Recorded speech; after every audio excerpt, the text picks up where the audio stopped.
Hi, I'm Myléne from Myléne Studio, and today I'm going to walk you through the maze of resins available on the market and help you choose the right resin for your project. If you were to come to my studio, one of the first workshops that you'd do would be to make resin bangles and rings like this. We use a quick curing polyurethane resin in that workshop because we can measure, colour, mix the resin, pour it and then demold it all in under an hour. That's a really big advantage to this resin.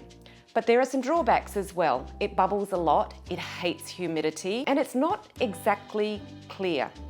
It comes in a couple of different forms. This one is a transparent sort of form, so you can see that in this bangle here. But if you have a look at the bottles of resin, you can actually see that they're not clear. One part of it is definitely amber coloured. You can still get transparent looks, but they won't be crystal clear. The other kind of resin that is available in polyurethane is white, but it looks exactly the same. So we've got an amber part and a clear part. When they're mixed together, it produces white resin like this little piece down here. So that's what you would get. You can colour this, but it will either be white or it will be a pastel sort of a colour. If you have a look closely at this piece though, you can see that it actually has got a lot of bubbling in it. You don't notice it unless you're up really close. From there though, we would move on to a slow curing epoxy resin.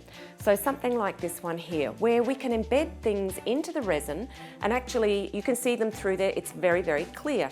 It's slow curing, which means you can play around with whatever it is that you embed in the resin, but it's going to take 24 hours to cure. So whilst we can complete a bangle in this workshop in an hour, this one won't come out of the mould for 24 hours. So the first two resins that I talked about, they're casting resins. That means that you can pour them into a mould that's quite deep. From there though, we move on to resins which are for coating purposes. You can still embed objects in coating resins, but you have to build your layers up. So the first one is a UV resin. This is a one-part resin, which makes it really easy to work with because there's no mixing, no measuring, you just pour straight from the bottle. This one cures under a UV light. So once you've poured out the resin, you can put things into the resin, but you have to actually put it under UV light for it to cure. So that could be a nail lamp, or it can just be the sun. The sun will cure it just as well as a nail lamp will. Another kind of coating resin that you might choose is a pour-on type of resin. This is used for much bigger surfaces, like tabletops and bars, that sort of thing. Or in jewellery making, you can use it for things like this, where we're coating a plastic surface to make it more durable. As you can see, the resin is on a curved surface. It's a bit trickier to do because you have to be mindful of the drips that occur and keep wiping them away, but it's a really good way of making something more durable. After that, we move on to polyester resins. These are really water clear.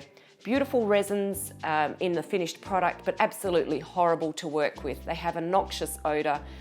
They're difficult to measure out the right amount of catalyst, whereas most of these other products are either 1:1 or 2:1 ratio.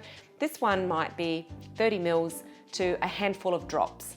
And it is a bit tricky to get that right when you're not experienced at working with it. But it is super clear, making it really nice for home decor objects. All right, so the last resin that I want to talk about is a resin clay. Now this is a two-part clay, so you've got two actual parts. You measure them out in equal quantities and mix them together until there's no marbling left in the resin, and then you can use it to either push it into a mould or you can embed objects in it. So down the front here we have a necklace with beads embedded into it, and they will stay stuck there because you don't have to bake this clay. It actually cures on its own. It's like an adhesive, so the beads won't pop out. I hope this overview has helped you choose the right resin for your project. If you need more information, see the description below for a downloadable flowchart which will help you choose the right resin. If you'd like more videos like this, please subscribe. Thanks for watching.